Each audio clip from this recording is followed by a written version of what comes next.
You're fired, Colton! Wade's voice cut through the server room hum at 10:47 p.m. on a Tuesday night, 3 days before our biggest launch ever, and this suit-wearing, nephew-hiring disaster just tossed 15 years of my life in the corporate trash can like yesterday's lunch.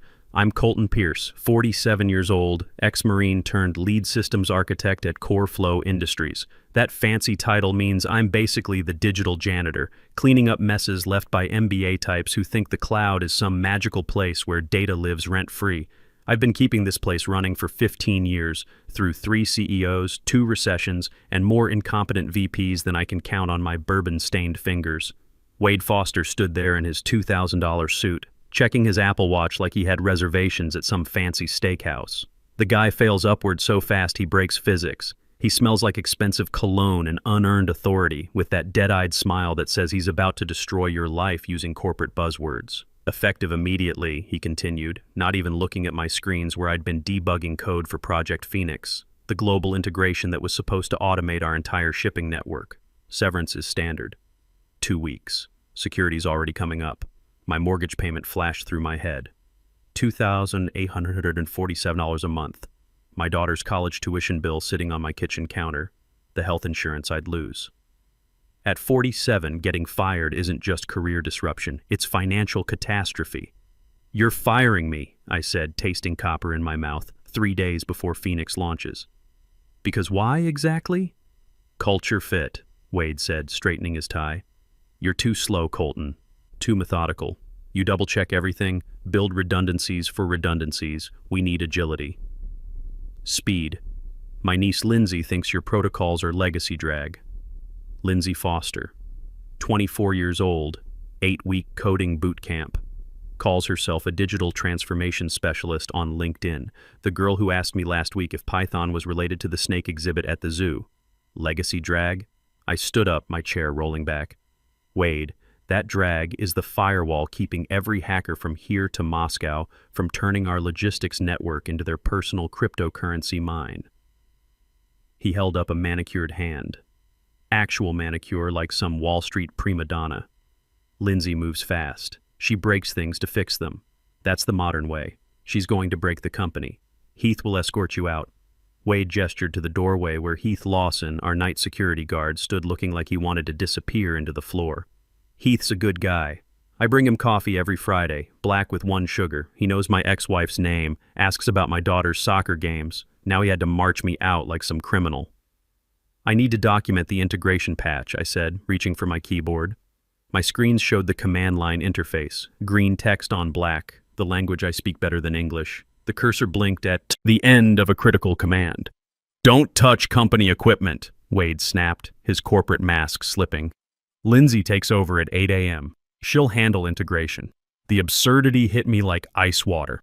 Lindsay, the girl who thinks SQL stands for super quick language. She completed accelerated training. She's certified agile. I grabbed my truck keys from the desk. A worn Ford F-150 keychain, bought used 3 years ago when the divorce cleaned out my savings. Next to it sat my pack of Marlboros, my one remaining vice since I quit drinking Jack Daniels for breakfast. You're making a mistake, Wade, a multi-million-dollar mistake. I'll take my chances with innovation over stagnation. I looked at my screens one final time.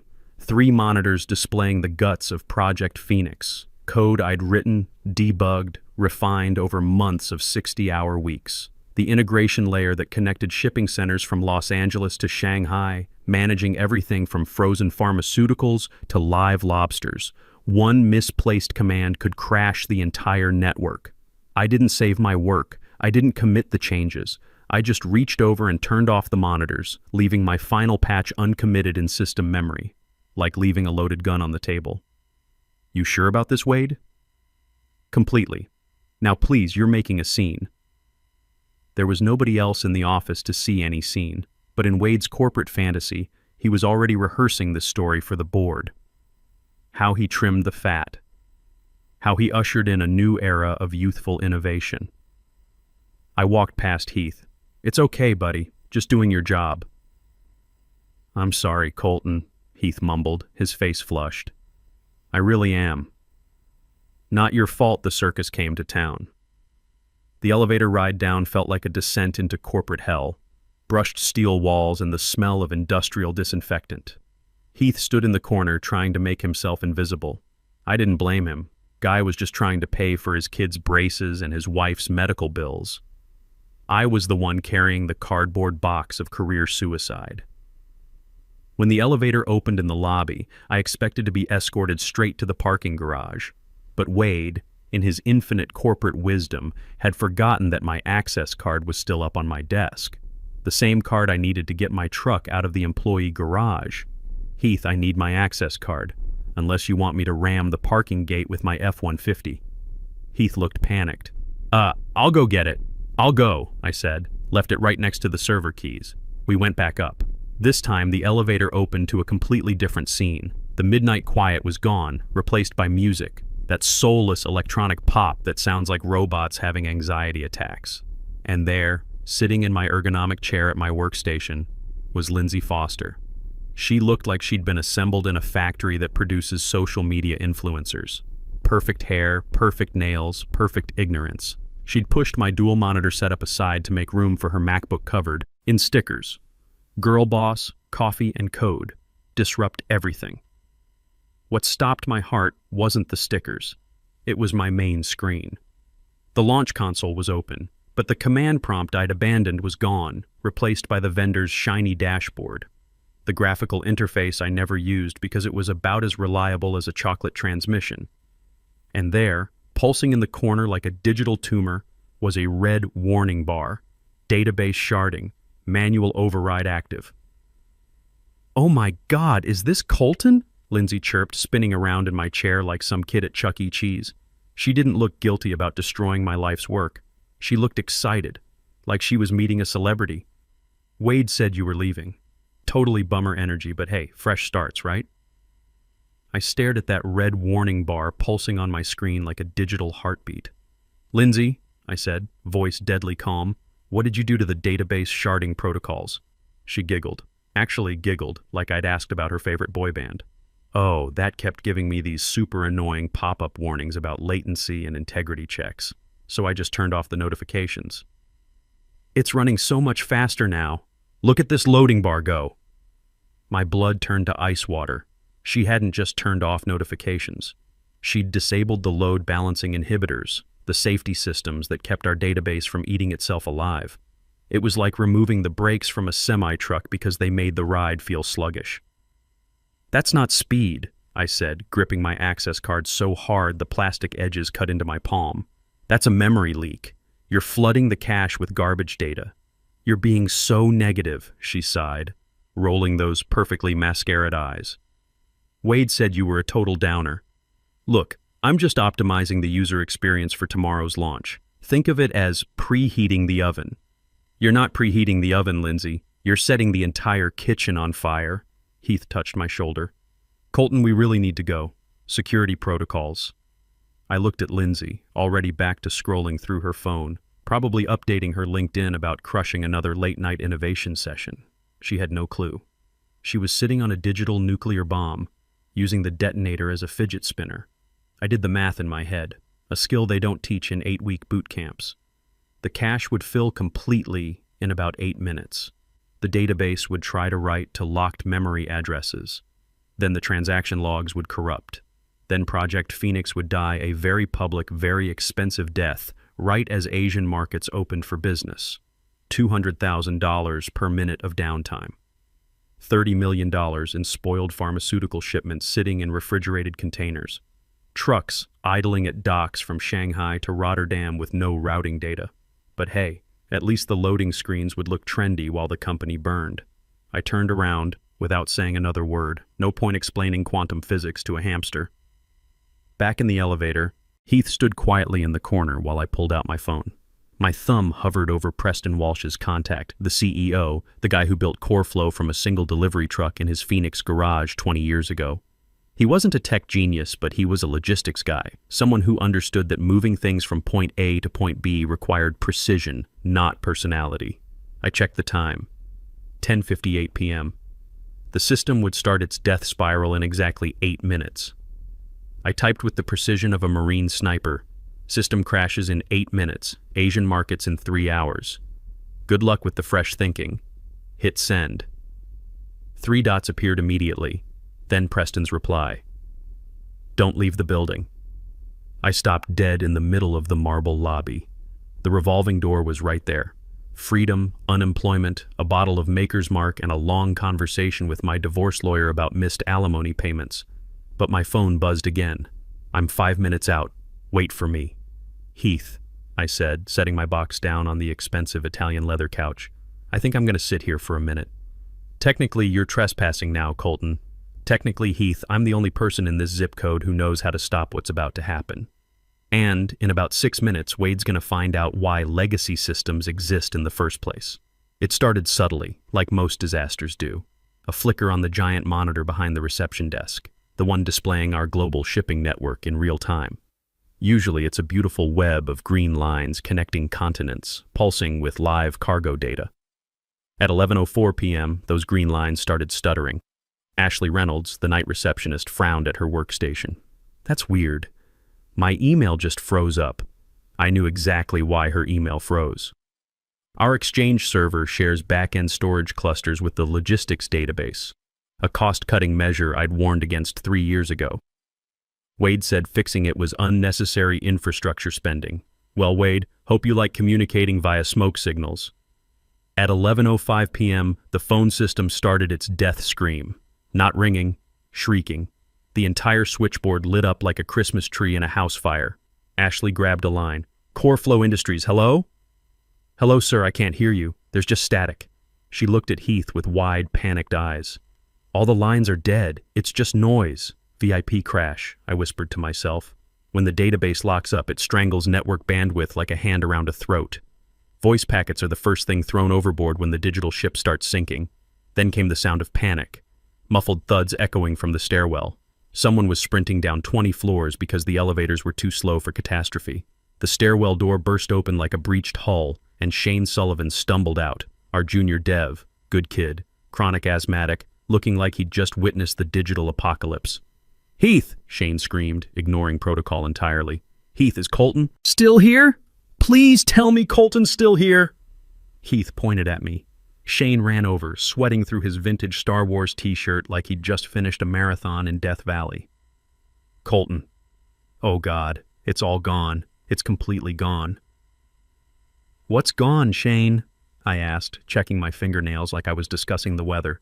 The entire staging environment just collapsed. Lindsay hit something and everything turned red. The backups aren't mounting. The master database nodes are rejecting authentication keys. It's like the system is eating itself from the inside out. Sounds like a permissions cascade failure, I said calmly. Did someone disable the safety interlocks to improve performance? Shane's face went ghost white. She said they were creating unnecessary friction in the user workflow. Imagine that. You have to come up, Colton, please.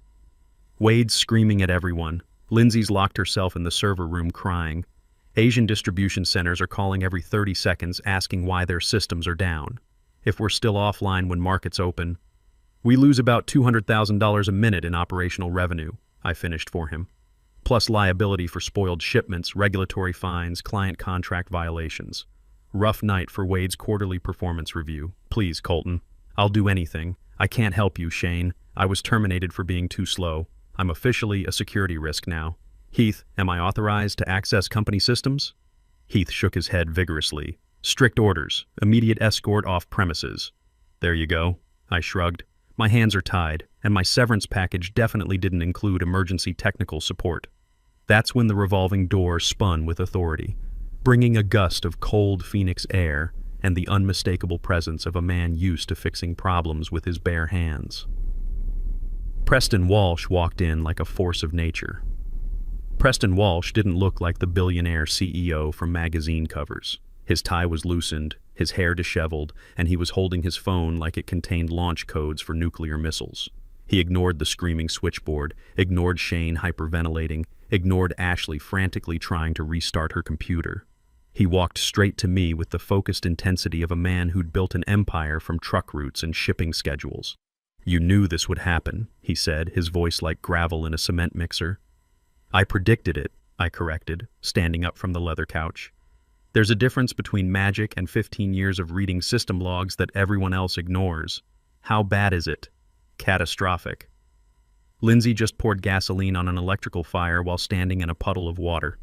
Preston rubbed his face with both hands, suddenly looking every one of his 58 years. Can you fix it? I picked up my cardboard box, balancing it against my hip. That depends, Preston. Are we talking about fixing the servers or fixing the management virus that infected them? The virus? The virus named Wade Foster. The malware named nephew-hiring. The security breach called moving fast and breaking things. The lobby fell silent, except for the distant wailing of phones and the hum of emergency lighting that had kicked in when the main systems failed. Even Ashley had stopped trying to answer calls that were nothing but digital static. Walk with me, Preston said. The executive elevator was different from the worker bee lifts. It glided instead of jerking, had real wood paneling instead of industrial plastic, and smelled like vanilla air freshener instead of industrial disinfectant. Preston stood with his back against the corner, watching the floor numbers climb like he was timing a bomb. Wade told me you were burnt out, he said as we passed the 10th floor. Said you were resisting innovation. Called you legacy dead weight that was dragging down the team's velocity. Wade thinks innovation means vaping in the server room while his niece deletes critical system files. I pulled out my battered notebook, coffee-stained, held together with electrical tape filled with 3 years of ignored warnings. I'm not burnt out, Preston.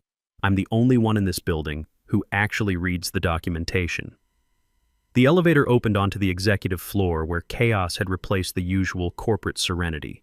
People were running down hallways with laptops and stacks of paper. Someone's printer was making the sound of a dying goose. Through the glass walls, I could see the IT command center where screens displayed nothing but error messages in angry red text. Preston led me into his corner office. Floor-to-ceiling windows overlooking downtown Phoenix, mahogany desk that probably cost more than my truck, and the kind of leather chair that screams I've arrived. He slammed the door, cutting off the noise from outside. What do you know that they don't? He asked. Everything that actually works. I dropped my notebook onto his desk with a satisfying thud, the sound of competence hitting expensive wood. What is this? Project Phoenix Risk Assessment. Complete disaster scenarios and mitigation strategies. I tried to present this to Wade 3 weeks ago. He said the meeting time would be better spent discussing brand synergy for customer-facing interfaces. Preston opened the notebook, his eyes scanning pages of my handwritten analysis, chicken scratch mixed with technical diagrams and flowcharts. Page 12, I directed. Section titled, Catastrophic Failure Scenarios. He flipped to page 12, read for 30 seconds, then looked up at me like I was some kind of prophet. You predicted exactly what just happened. I predicted that putting an unqualified person with administrative access into a critical system would result in them disabling safety protocols to make pretty dashboards load faster. Lindsay was just the specific flavor of incompetence. Could have been anyone with 8 weeks of training and unlimited confidence. He closed the notebook and set it down carefully. The system's completely black, Colton. Main dashboard is dead. Asian distribution centers are sending panicked emails asking why their routing systems are returning 404 errors. We've got refrigerated trucks sitting at docks in Shanghai and Long Beach with $30 million worth of pharmaceuticals that need constant temperature monitoring.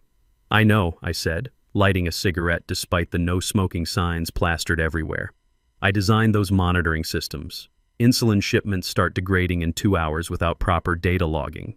Frozen biologics get flagged as medical waste if temperature chains are broken for more than 4 hours. You're looking at liability lawsuits that'll make your insurance company weep. Preston walked to his windows, staring out at the city lights like he was watching his empire crumble in real time. Wade showed me Lindsay's credentials. Portfolio of projects. Called her a digital transformation specialist. He showed you a website that certifies people in agile methodologies for $299. The same place that'll ordain you as an online minister or sell you a degree in underwater basket weaving. I took a long drag, feeling the nicotine steady my nerves. Preston, you built this company by moving physical things from one place to another. You know that if you put diesel fuel in a gasoline engine, it dies. You just let Wade pour sugar in our gas tank because the person pouring had the right last name. His reflection in the window looked older than the man who'd walked into the lobby 10 minutes ago. Fix it. No. I'll double your salary. No. Triple it. Plus equity. Plus whatever you want. I laughed, a sound like rusty metal scraping concrete. Preston, you still don't get it. This isn't about money. This is about respect. You let them humiliate me in front of my own team. You let them walk me out of here like some corporate criminal because I was too slow to appreciate the beauty of deleting safety systems. You handed a loaded weapon to a child because she was family. What do you want? I crushed my cigarette in his expensive crystal ashtray. I want the weapon, and I want the people who armed the child to face consequences. You want me to fire Wade and Lindsay? I want them gone. Publicly. Tonight. With full acknowledgement of what they did. Before I touch a single line of code. Wade's been with me for 8 years. He's VP of operations. I can't just then start shopping for industrial refrigeration units. I cut him off. Because you're going to need somewhere to store $30 million worth of spoiled inventory, while you explain to the FDA why your temperature monitoring systems were disabled by someone who thinks SSL certificates are too slow. Preston turned away from the window. His phone was buzzing constantly now. Alerts, emergency calls, board members who'd been woken up by automated disaster notifications. The weight of decision was written across his face like a roadmap of corporate crisis. Okay, he whispered. I didn't hear you. Okay, he shouted, loud enough to be heard through the office walls. You win. Fix the system. I'll handle Wade and Lindsay. I picked up my notebook, tucking it under my arm like a general claiming victory. Get me root access to everything. And get me coffee that doesn't taste like it was filtered through a gym sock. Preston moved like a man possessed. He grabbed his desk phone. The landline was the only communication system still working reliably, and barked an order that cut through the corporate chaos. Security override, executive authorization, restore full system credentials for user Colton P01, authorization code Alpha Zulu 9, do it now. He slammed the phone down and looked at me like he'd just signed a deal with the devil. You're live. Not yet, I said, crushing my cigarette in his crystal ashtray. I need the war room, the main server hub, and I need it empty. I don't work with audiences, especially audiences that think turning things off and on again constitutes advanced troubleshooting. We walked down the hallway where emergency lighting cast everything in an eerie yellow glow. Through the glass walls of the IT command center, I could see the aftermath of Lindsay's digital kamikaze mission. Wade was red-faced, screaming at screens displaying nothing but critical error messages. Lindsay sat in the corner, sobbing into her hands, finally understanding that breaking things doesn't automatically fix them. The rest of my team, Shane, Nicole Parker, Bryce Montgomery, stood around looking like survivors of a technological apocalypse. Preston pushed open the heavy doors, and the room's air conditioning hit us like walking into a meat locker. The servers were running hot, working overtime to process corrupted data requests in infinite loops. Wade, Preston's voice echoed off the server racks. Wade spun around, relief washing over his face when he saw the CEO, then curdling into confusion when he spotted me behind Preston. Preston, thank God. We've been hit by some kind of sophisticated cyber attack. This has Russian fingerprints all over it. And what's he doing here? I had security escort him out. He's here because you're an incompetent disaster, Wade, Preston said, his voice deadly quiet. And this wasn't a cyber attack. This was your niece playing with systems she doesn't understand. The server room went silent except for the whir of cooling fans working overtime to keep overheating processors from melting down. Excuse me? Wade sputtered. You're relieved of duty. Both of you. Get out. Preston, you can't be serious. This is a crisis situation. We need experienced leadership. We need a surgeon. Preston cut him off. You two are the cancer. Now get out before I have security drag you out. Lindsay looked up from her crying session. Mascara streaked down her cheeks like digital tears. But Uncle Wade said I was revolutionizing the infrastructure paradigm. Kid, I said, stepping forward, my voice cutting through her delusion like a blade through butter, if you touch one more piece of equipment in this building, I'll personally ensure you never work with anything more complex than a toaster for the rest of your natural life. Wade saw the notebook under my arm, saw the look in my eyes, and finally realized that his MBA buzzword arsenal was useless here. This was the engine room of a digital empire, and he was just a passenger who'd been pretending to be the captain. You'll hear from my attorney, Wade spat as he headed for the door, and you'll hear from the SEC when they investigate how you let an unqualified relative destroy critical infrastructure. Preston replied. Now get out.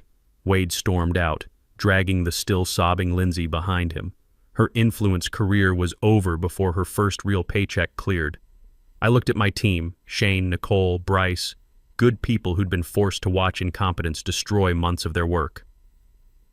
All right, show's over, I announced, rolling up my sleeves. Shane, get me a direct terminal connection.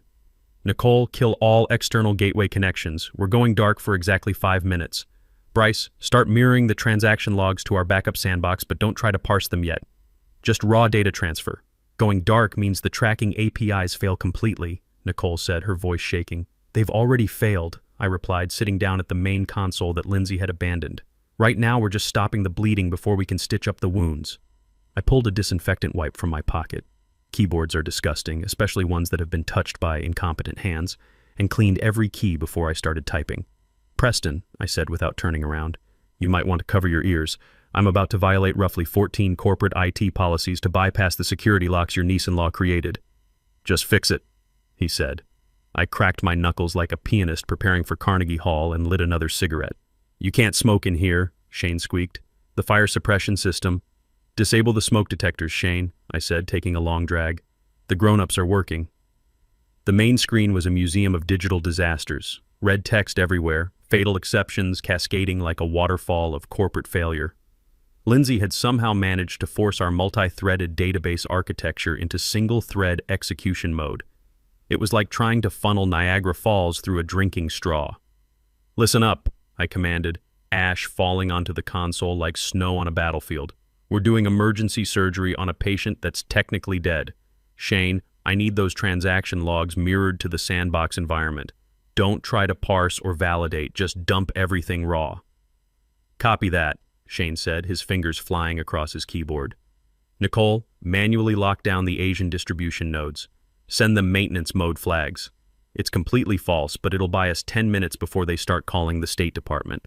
Maintenance flags sent, Nicole, confirmed. I turned my attention to the core database cluster. It was thrashing like a dying animal, writing and rewriting the same corrupted data blocks in an endless loop of digital agony. Sometimes you have to kill the patient to save it. Opening root command terminal, I announced. The black screen with the white cursor appeared, my oldest friend in the digital world. I typed the command that would either save the company or finish destroying it. Sudo kill all, 9 chop. You're killing the master process, Bryce gasped. That's digital suicide. It's a defibrillator, I muttered. Sometimes you have to stop the heart to restart it properly. Clear. I hit enter. Every screen in the room went black.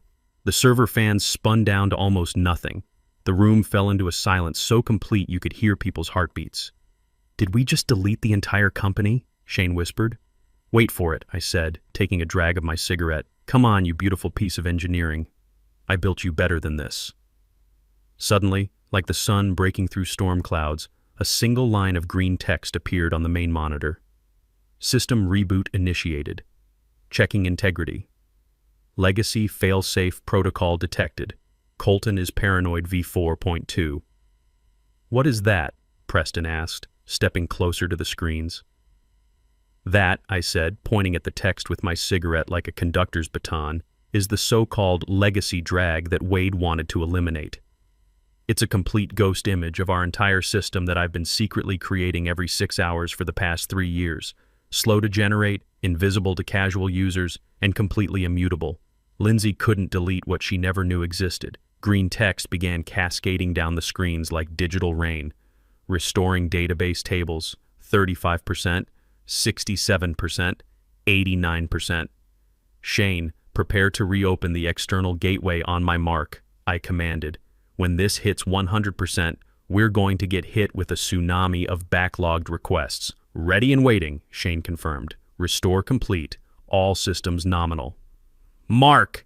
Shane hit his key sequence. Every screen in the room exploded back to life. The global shipping map flickered back online, showing green lines connecting every continent. Pending orders spiked vertically as the system processed hours of backlogged requests in seconds, then leveled off into normal operational parameters. The collective sigh of relief from my team was audible over the server fans. We're stable, Nicole announced, sounding like she might cry from relief. All systems green. Latency is actually better than it was before the crash. Because I flushed 3 years of accumulated garbage from the cache while we were down, I explained. Sometimes the only way to clean a system is to turn it off and start over. I spun my chair around to face Preston, who was staring at the restored displays like he'd just witnessed a digital resurrection. Systems fixed, I announced. Your trucks are getting routing data, your pharmaceuticals are being monitored, and your shareholders won't be lynching you in this morning. The emergency board meeting at 7 a.m. was a sterile affair. Gray suits, nervous energy, and the kind of corporate damage control that happens when disasters get averted at the last possible second. Preston sat at the head of the polished conference table with me at his right hand. I wasn't wearing a suit, just my work clothes and the satisfaction of a man who'd just pulled a company back from the brink. The crisis has been resolved, Preston announced to the assembled board members, thanks to the expertise of our new chief security officer, Colton Pierce. Every head in the room turned toward me. They didn't see a middle-aged, divorced guy with coffee stains on his shirt. They saw the man who held the keys to their digital kingdom. Mr. Pierce, the board chairman, said, "Can you guarantee this won't happen again?" "As long as I have oversight of all system changes and personnel decisions affecting critical infrastructure," I replied. "Nobody touches the core systems without my explicit authorization. We're going back to a stability-first operational model. No more trendy solutions, just proven engineering." They nodded like bobblehead dolls. Proven engineering made money. Trendy solutions apparently lost it. I walked out of that meeting with a title that commanded respect, a salary that looked like a phone number, and security clearance that opened every door in the building. But more importantly, I walked out with something Wade's nepotism could never buy. The knowledge that competence, patience, and 15 years of experience had triumphed over corporate politics and trendy buzzwords. Back in my server room, my domain, my kingdom, I sat in my old chair and pulled up the system logs one final time. Everything glowed green and healthy. The digital heartbeat of global commerce was strong and steady. Trucks were rolling, ships were sailing, and somewhere in Shanghai, refrigerated pharmaceuticals were maintaining perfect temperature control because I'd built the systems right the first time. I opened my desk drawer and pulled out the bottle of Maker's Mark I kept for special occasions. This qualified. I poured 2 fingers into my coffee mug and raised it toward the monitors showing 100% system uptime. "Too slow, my ass," I whispered to the humming servers. "Turns out slow and steady doesn't just win the race. It keeps the whole damn world running." Wade and Lindsay learned that lesson the hard way. Sometimes that's the only way some people learn.